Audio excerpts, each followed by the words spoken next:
This is a fictional story printed in July 1830. Davy Jones and the Yankee Privateer.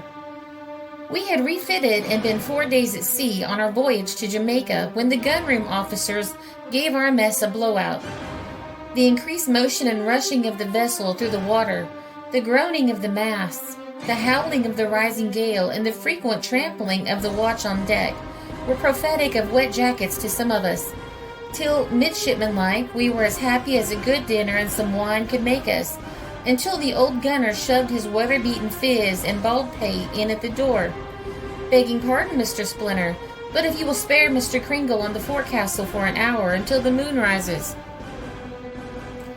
"Spare," he quoted. "Is His Majesty's officer a joint stool?" "Why, Mr. Kennedy, why? Here, man, take a glass of grog." "I thank you, sir. It is coming on a roguish night, sir. The running ships should be crossing us hereabouts. Indeed, more than once I thought there was a strange sail close aboard of us. The scud is flying so low and in such white flakes, and none of us have an eye like Mr. Kringle, unless it be John Crow, and he is all but frozen." "Well, Tom, I suppose you will go. Angliss from a first lieutenant to a mid. Brush instanter." Having changed my uniform for shag trousers, pea jacket, and southwest cap, I went forward and took my station in no pleasant humor on the stowed jib, with my arm round the stay. I had been half an hour there. The weather was getting worse, the rain was beating in my face, and the spray from stern was flashing over me as it roared through the waste of sparkling and hissing waters. I turned my back to the weather for a moment to press my hand on my strained eyes. When I opened them, I saw the gunner's gaunt, high-featured visage thrust anxiously forward. His profile looked as if rubbed over with phosphorus, and his whole person as if he had been playing with snapdragon. "What has come over you, Mr. Kennedy? Who is burning the blue light now?" "A wiser man than I am must tell you that. Look forward, Mr. Kringle. Look there. What do your books say to that?" I looked forth and saw at the extreme end of the jib boom what I had read of certainly, but never expected to see. A pale, greenish, glowworm-colored flame, of the size and shape of the frosted glass shade over the swinging lamp in the gunroom. It drew out and flattened as the vessel pitched and rose again, and as she sheered about, it wavered around the point that seemed to attract it, like a soaped bubble blown from a tobacco pipe before it is shaken into the air. At the core, it was comparatively bright, but faded into a halo. It shed a baleful and ominous light on the surrounding objects. The group of sailors on the forecastle looked like specters, and they shrunk together and whispered when it began to roll slowly along the spar where the boatswain was sitting at my feet. At this instant, something slid down the stay, and a cold, clammy hand passed round my neck. I was within an ace of loosing my hold and tumbling overboard. "Heaven have mercy on me! What's that?" "It's that skylarking son of a gun, Jim Spurkle's monkey, sir. You, Jim, you'll never rest until that brute is made shark bait of." But Jacko vanished up the stay again, chuckling and grinning in the ghostly radiance, as if he had been the spirit of the lamp. The light was still there, but a cloud of mist, like a burst of vapor from a steam boiler, came down upon the gale and flew past when it disappeared. I followed the white mass as it sailed down the wind. It did not, as it appeared to me, to vanish in the darkness, but seemed to remain in sight to leeward as if checked by a sudden flaw. Yet none of our sails were taken aback. A thought flashed to me. I peered still more intensely into the night. I was now certain. A sail broad on the ice bow. The ship was in a buzz in a moment. The captain answered from the quarterdeck. "Thank you, Mr. Kringle. How shall we steer?" "Keep her away a couple of points, sir. Steady." "Steady," sung the man at the helm, and a slow, melancholy cadence, although a familiar sound to me, now moaned through the rushing of the wind and smote upon my heart as if it had been the wailing of a spirit. I turned to the boatswain, who was now standing beside me. "Is this you or Davy steering, Mr. Nipper? If you had not been there bodily at my elbow, I could have sworn that was your voice." When the gunner made the same remark, it startled the poor fellow. He tried to take it as a joke, but could not. "There may be a laced hammock with a shot in it, for some of us are mourning." At this moment, to my dismay, the object we were chasing shortened, gradually fell abeam of us, and finally disappeared. The Flying Dutchman! I can't see her at all now. She will be a fore and aft rigged vessel that is tacked, sir. And sure enough, after a few seconds, I saw the white object lengthen and draw out again abaft our beam. The chase is tacked, sir. Put the helm down, or she will go to windward of us. We tacked also, in time it was we did so, for the rising moon now showed us a large schooner under a crowd of sail. We edged down on her, when finding her maneuver detected, she brailed up her flat sails and bore up before the wind. This was our best point of sailing, and we cracked on, the captain rubbing his hands. It's my turn to be the big un this time.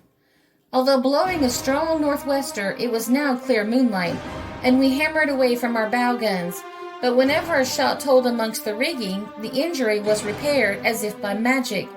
It was evident we had repeatedly hauled her, from the glimmering white streaks along her counter and across her stern, occasioned by the splintering of the timber, but it seemed to produce no effect. At length we drew well upon her quarter. She continued, all black hull and white sail, not a soul to be seen on deck except a dark object, which we took for the man at the helm. "What schooner's that?" No answer. "Heave to, or I'll sink you." Still all silent.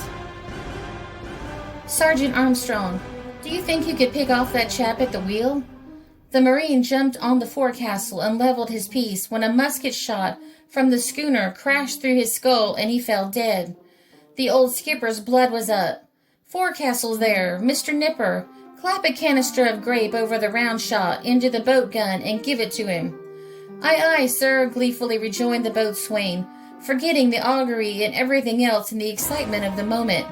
In a twinkling, the square foresail, topgallant, royal, and studding sail halyards were let go by the run on board of the schooner, as if they had been shot away, and he put his helm hard aport as if to round to. "Rake him, sir, or give him the stern. He has not surrendered. I know their game. Give him your broadside, sir, or he is off to windward of you like a shot. No, no, we have him now. Heave to, Mr. Splinter, heave to." We did so, and that so suddenly that the studding sail boom snapped like pipe shake, shorn off by the irons. Notwithstanding, we had shot 200 yards to the leeward before we could lay our main topsail to the mast. I ran to windward. The schooner's yards and riggings were now black with men, clustered like bees swarming. Her square sails were being close furled, her fore and aft sails set, and away she was, dead to windward of us. "So much for undervaluing our American friends," grumbled Mr. Splinter. We made all sail in chase, blazing away to little purpose. We had no chance on a bow line, and when our amiga had satisfied himself of his superiority by one or two short tacks, he deliberately took a reef in his mainsail, hauled down his flying gib and gaff topsail, triced up the bunt of his foresail, and fired his long 32 at us. The shot came in at the third aftermost port on the starboard side, and dismounted the carronade, smashing the slide and wounding 3 men. The second shot missed, and as it was madness to remain to be peppered, probably winked, while every one of ours fell short. We reluctantly kept away on our course, having the gratification of hearing a clear, well-blown bugle on the schooner play up Yankee Doodle.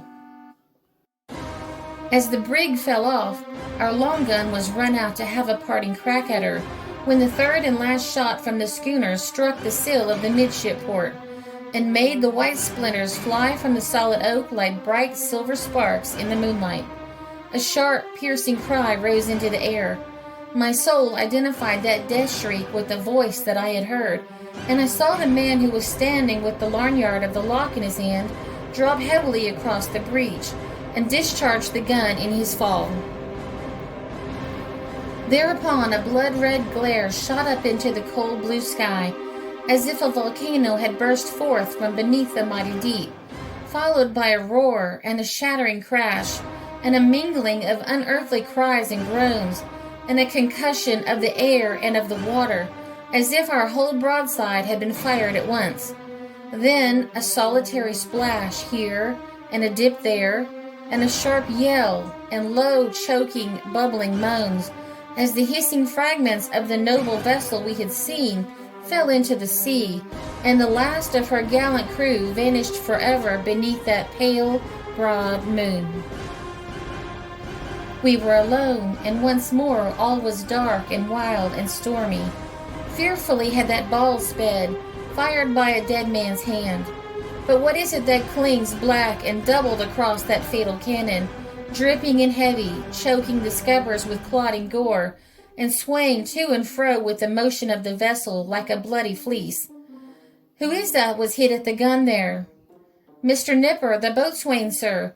The last shot has cut him in two.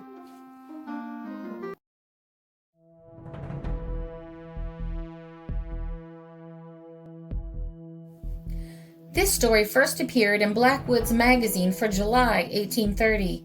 It was reprinted in the Martinsburg Gazette and Public Advertiser, August 26, 1830.